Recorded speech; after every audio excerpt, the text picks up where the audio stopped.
Life Over Coffee. Conversations for Transformation. Hello everyone, this is Rick Thomas. Welcome to Life Over Coffee. Check out our coffee shop. It's lifeovercoffee.com. We have a lot of resources for you. If you want to learn how to grow in discipleship, like say for yourself, or if you want to help someone, well, we do have a lot of material for you, and it is in a read, watch, listen format. And so please take advantage of it. lifeovercoffee.com. A lot of helpful stuff that will be good for you and your friends. By the way, if you haven't heard, we do have a new topical course. It is about the fear of man. It's titled No More Fear. And so if you struggle with unwanted opinions, people's opinions that they control or manage you, perhaps this is a perfect topical course for you to take. It's all online, and so you can take it on your laptop, your mobile device. You can take it in a coffee shop or at home. It doesn't matter. You can take it with you. There are 20 videos, there are 20 audios, and there's also a 30-page downloadable workbook for you to work with alongside with the learning management system. If you can go step by step through the LMS, and so it's all self-contained, fully automated, ready for you. If you go to courses at lifeovercoffee.com, just the course button is in the top right hand of the navigation bar on your desktop or your laptop.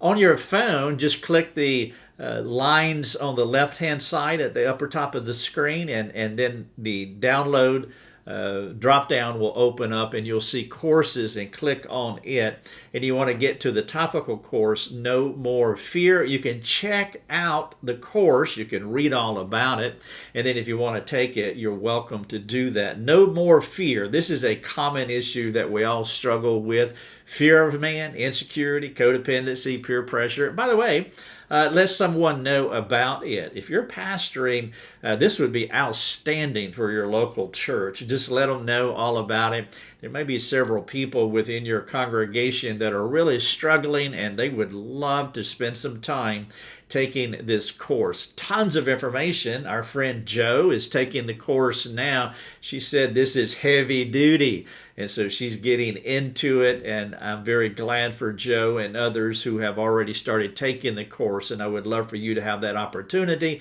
and so check it out, No More Fear. In this episode is 452. I want to talk about relatives who reject us. We've all been there, where there is relational conflict, but it is within the family. And so there is a little twist there to relational conflict in the family. And so I want to share with you 13 ways to respond to a relative who rejects you. Now, if you want to read all 13 of these ways, then just go to episode 452. There's a podcast there. You can also watch the video. And then, of course, you can read those 13 things. But how do you respond when a family member does not accept you? Family conflict is commonplace because we live in a fallen world. Is there a way to navigate relative conflict? Well, I do want to share with you these 13 things, and you can apply these to any struggling relationship within your family.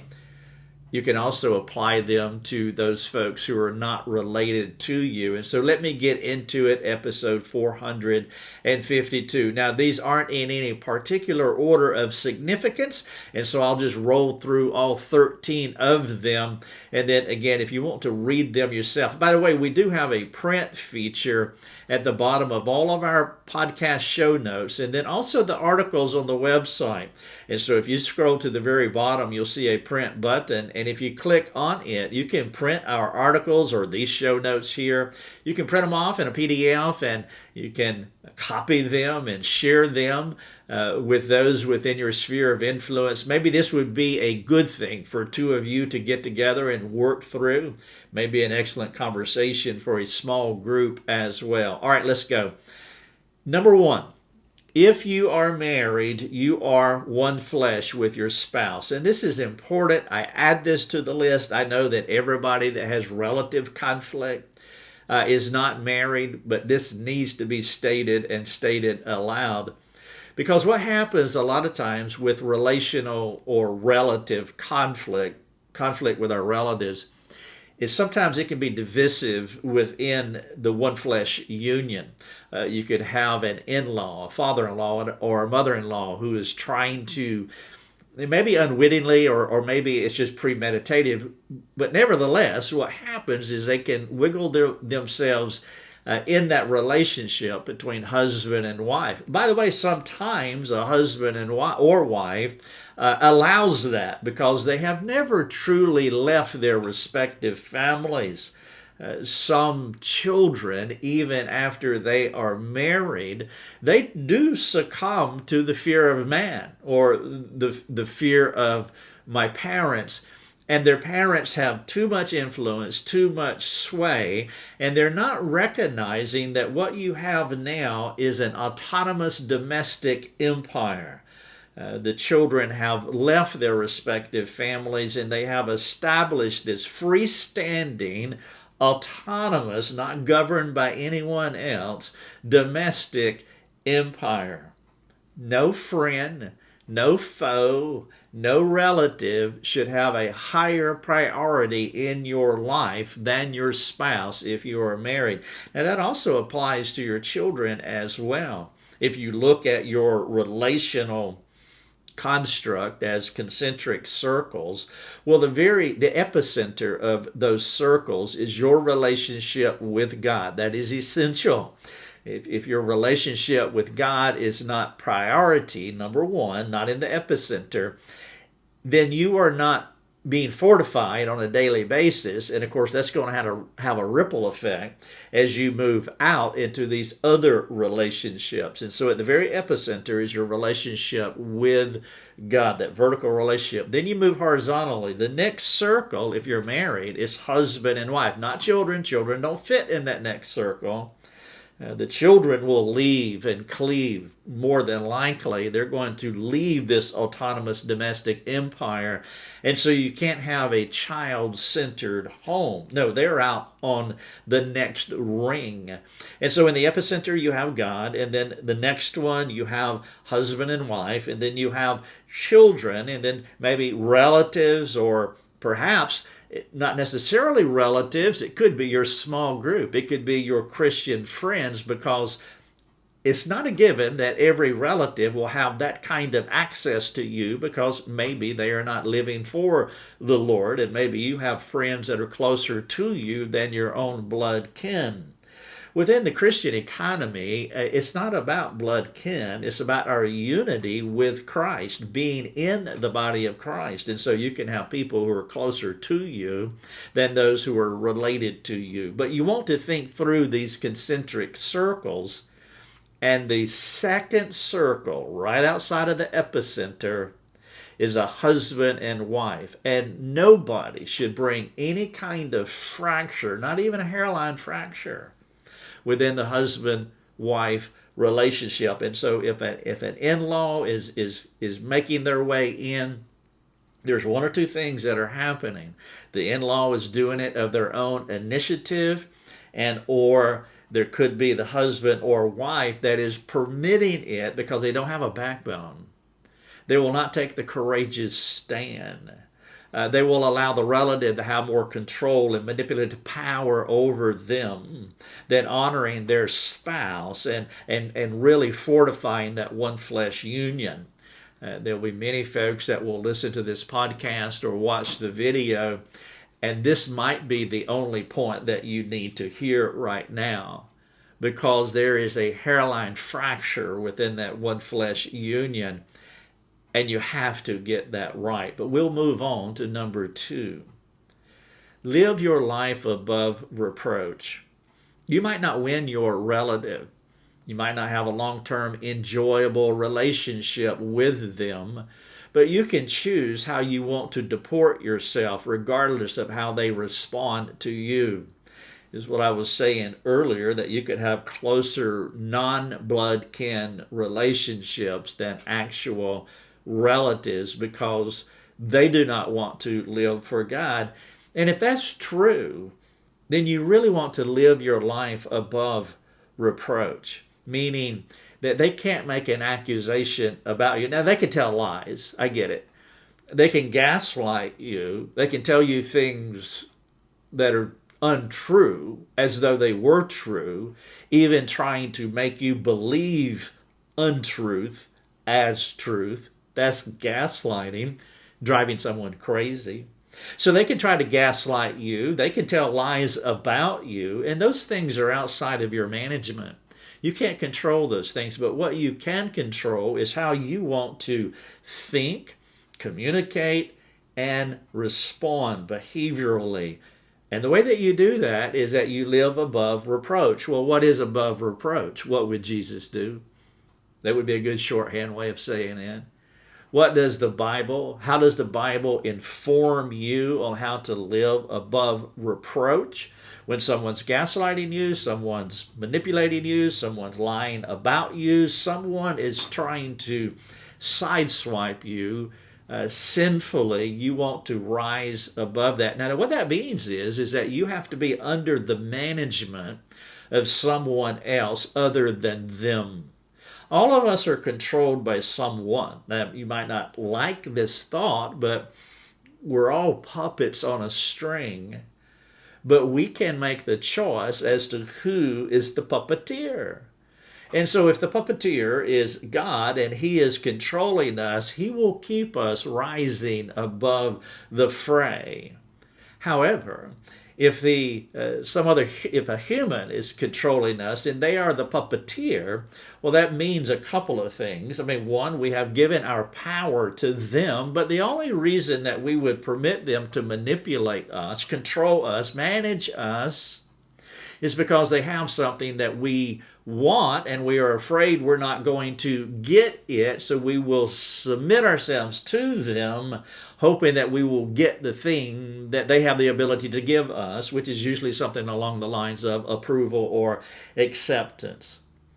There are many people that will submit themselves to other people because they don't want to be rejected by that person. When a relative, or anyone else for that matter, when they catch wind of this, when they know that someone fears their rejection, someone craves their acceptance, well, if that person is devious and they know that about you, they will manipulate you. They will become the puppeteer.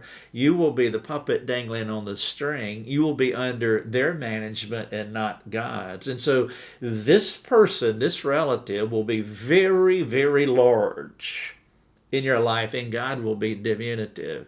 By the way, the course that I was mentioning earlier, No More Fear, being controlled by unwanted opinions, this is exactly what I am talking about here. And so the only way, point number 2, is to live your life above reproach, means you must be under the management of God Almighty. If you're not, then it will be very hard for you to live above the tree line. You'll always be submitted to those people who can control you. Number 3, love your family well, especially your relatives. Someone shared this with me many, many years ago, and I have taken it as my own. I think the gentleman's name was John Stansel.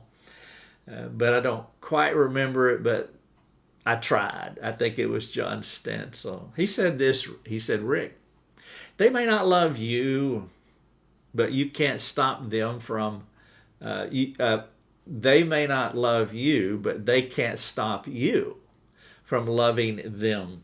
I liked it. I liked it when I heard it, and I've never forgotten it. And that's something that may need to be a mantra for you. Jesus talked about loving our enemies, and sometimes we have to do that. And so, but it's important that we understand what love means, by the way. And so I need to add this footnote here, because sometimes when people think, well, I'm supposed to love my unlovable relatives, well, there's a couple things here. One, God did that to you. When we were quite unlovable, God loved us, and that's what Romans 5:8 is teaching us. So there's that, and so there is a precedent, there is a prototype for loving those who are unlovable. God loved you, God loved me, the unlovable ones. And so that's one thing. But then the second thing is we need to make sure that we have the appropriate expanded definition of love.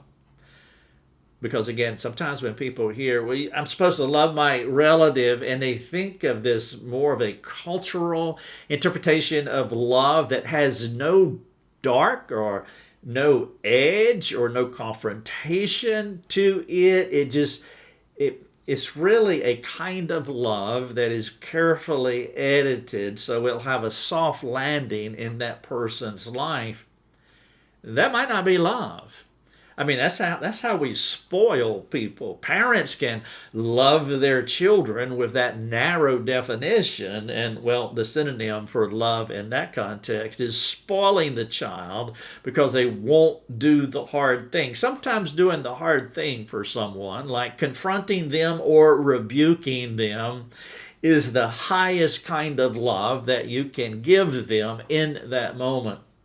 And so when I say love your family well, number 3, love has to have a broader definition than what most folks attribute to it. Number 4, don't try to change them. It's not your job. 1 Corinthians 3:6, we are to water, we are to plant. We cannot grab them by the nape of the neck and stretch them and make them grow. That's not how their anatomy works, and that's not how transformation works. It's not our job to change people. Don't try to change them. If you do, you may stretch your effort beyond watering and planting. If you don't recognize your limitations and be comfortable with your limitations, if you try to make growth happen, it will frustrate you because there will be this resistance because you're the one that's manipulating it. You're the one that's making it happen. And it will also widen the distance between you and your relative. Number 4, do not try to change anyone. God is the one that grants repentance. And so as you live above reproach, as you love your relative, which has a broad definition, that might mean confronting them. God could use your confrontation as a way of watering, as a way of planting in their life by loving them that way. And He may use that to bring the growth. But we never need to blur the lines in our own thinking, believing that we are the ones that's causing the growth. No, it's for by grace we are saved. It's not of our works. And if anyone is transformed, rather whether in a salvific sense or in their sanctification, that transformation will happen because of God's unmerited favor on them, even though God may use you as a secondary actor in their lives for Him as the primary actor to bring that transformation that only He can. Number 4, don't try to change them. Number 5, don't retaliate. And I want to add, especially in subtle ways, sometimes we can be sneaky mean.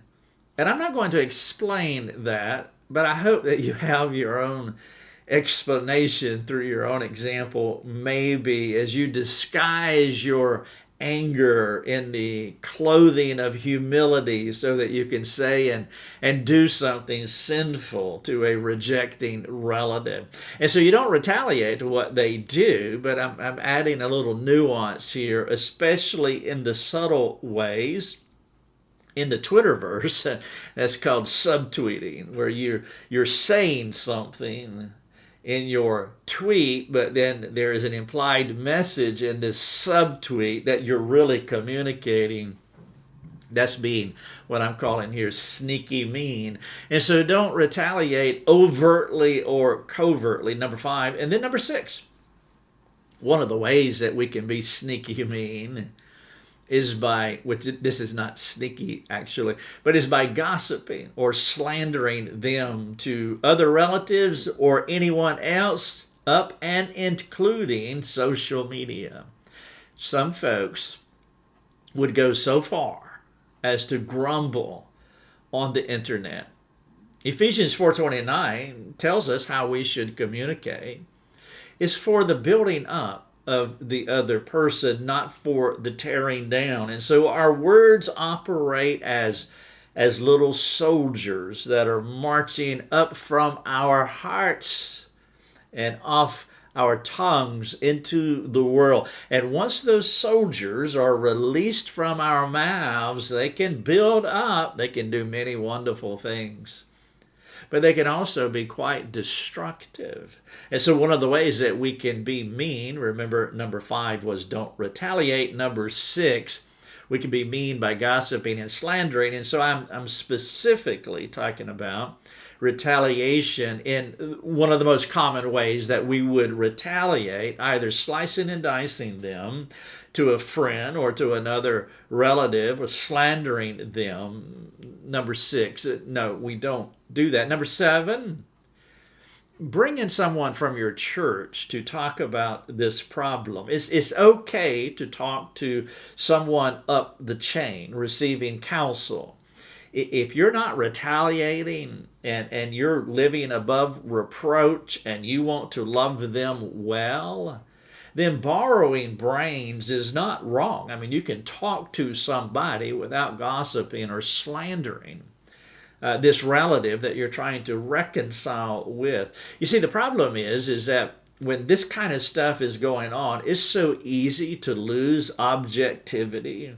If you're hurting, if you are afraid, I was talking earlier about the puppeteer, and if that person has something that you want from them, like their approval or their respect or their love, you could be afraid, and fear, it can cloud your judgment and you not see clearly, thus you respond inappropriately. And so borrowing brains, if you're hurting, if you're afraid, or if you are angry with the person who is rejecting you, could be quite the wise move on your part. That's number 7. I said bring in someone from your church, but it doesn't necessarily have to be. I mean, that would be the first call to action. I trust that if you are a Christian, you're listening and watching this, then you are connected to a local body. Well, that's where you want to go. You want to go to your hospital and talk to the nurse or the doctors on staff, those people that have the ability and the gifting to be able to speak into it. And so you want to borrow brains. Number 8, guard your heart, especially around Christmas time and Thanksgiving time and other significant days like a child's birthday. You see, when a relative is rejecting you, more than likely you're traveling in a similar circle. And so there are going to be stops along the way where you're both at the same spot at the same time, and holidays and birthdays and other significant days, those are some of those points on the calendar where you're going to intersect with each other. And the rejecting or manipulating relative, there's a good chance that they're going to slight you when you show up at the party or the significant event, and not just slight you, but put their thumbs on the scales to such a degree that they will give other family members preferential treatment just to push the sword in a little deeper. Give you the silent treatment and then make sure that it's obvious that the other relatives, they're getting preferential treatment. That's why number 8 is guard your heart. Now, what I would recommend, you probably know that this is going to happen if there's been ongoing conflict. I've had that in our family. And so as we go to these events, I mean, you can predict what's going to happen and what's not going to happen. Well, if it's that predictable, then we're painting by numbers. And so as you continue to paint through this process of what's going to happen, you need to make sure that you paint this section over here that says, guard thy heart, because this is what's going to happen when you show up at that house where you are celebrating number 8. Number 9, it would be best if you subjected your thoughts to the despised and rejected of men category.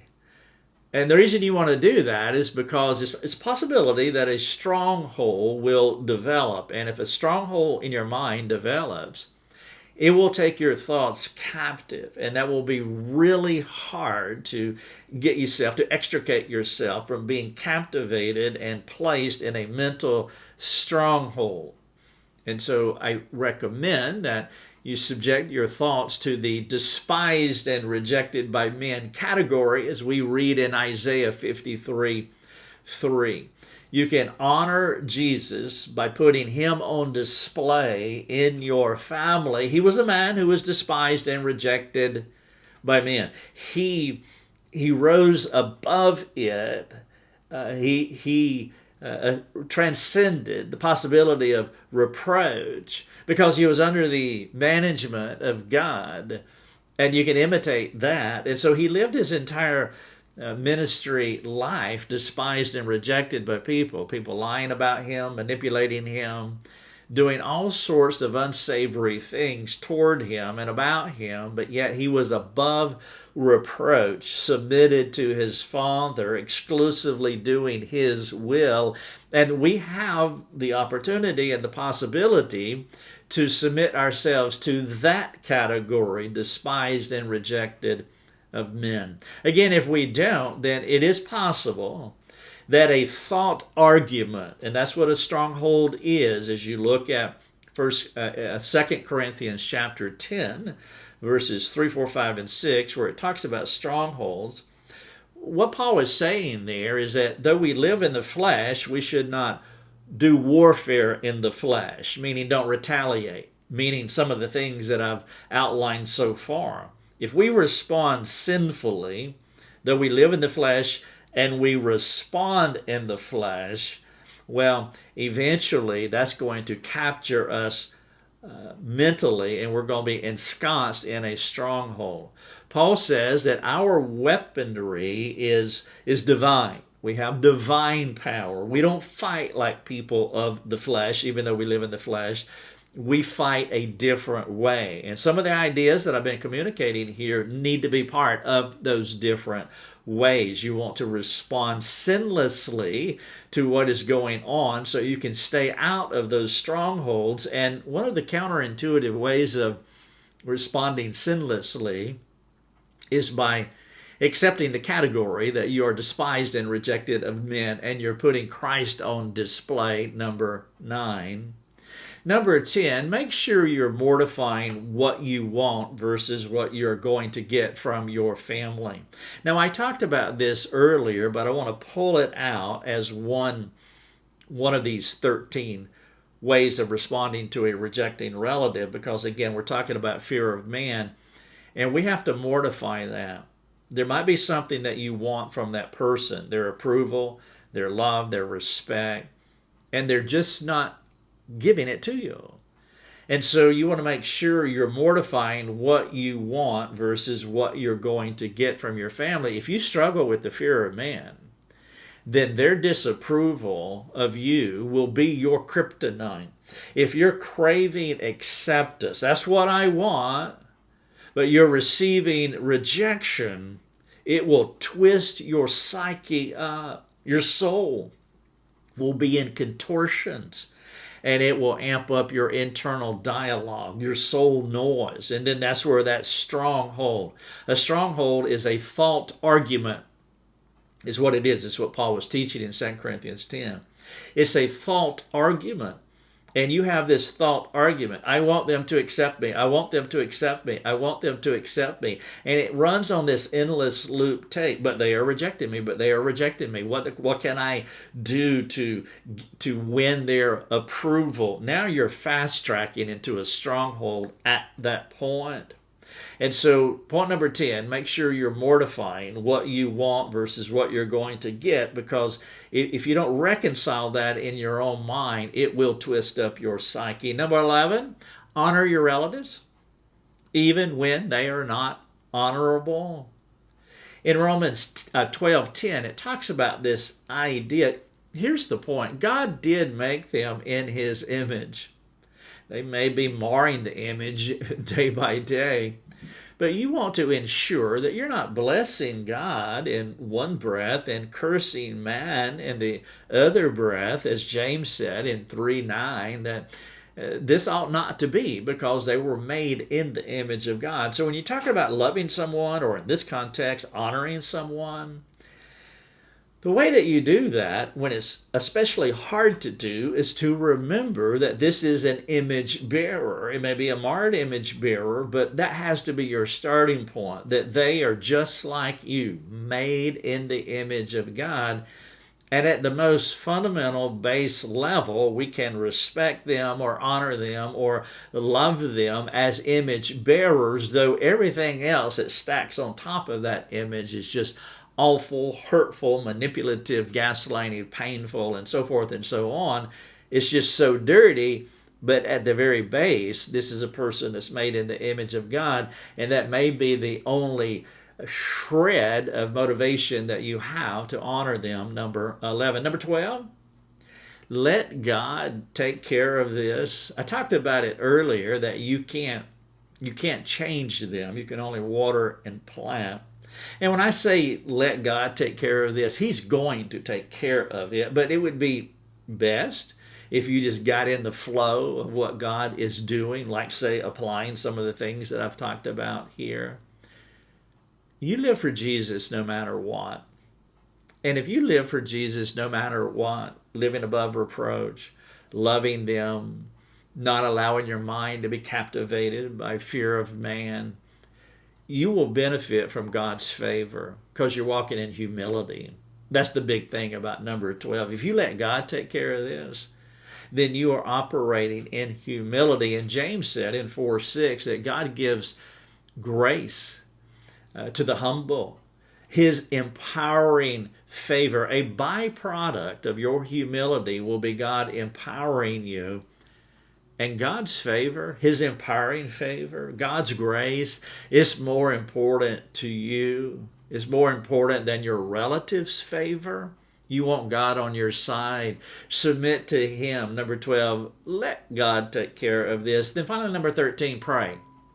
Asking the Father to turn the hearts of the relative, whoever it may be, but also asking God to turn your heart as well. It could be that God will do amazing things through your weakness, through your humility. And so you want to spend consistent time talking to Him about yourself, the tension that you have in your own soul, how hard this is, how much you want to give that person a piece of your mind, so forth. Just be honest. He knows the thoughts and intents of your heart anyway. And so spend time praying, talking to the Father, asking Him to turn hearts, whether it's your heart or the relative's heart. Number 13, pray. This is episode 452, 13 ways to respond to relatives who reject you. Let me wrap up by asking 3 questions to 3 different demographics. All right, so here's the first one. Which one of these 13 points stood out to you? If you had to rank them, which one would you put as number 1, and why did you? And then what specific or practical thing will you do to apply the number 1 thing to your life and to your relationship? And so that's one group of people who is struggling with a relative, and you want to take one of those things and you want to apply it. All right, so the next demographic, do you have a friend who is struggling with a relative? What will you say to them to help them to work through the conflict? Perhaps use episode 452, give them these show notes, the podcast, the video. Use this and you disciple them because you have a friend who's struggling with a relative. And then the third demographic, are you a difficult relative? If you are, will you find the help that you need to resolve the conflict in your relationship? That would be mighty fantastic if you would. Episode 452, 13 ways to respond to relatives who reject you. Thank you and God bless. Thanks for joining us. Learn more and get access to other resources at lifeovercoffee.com.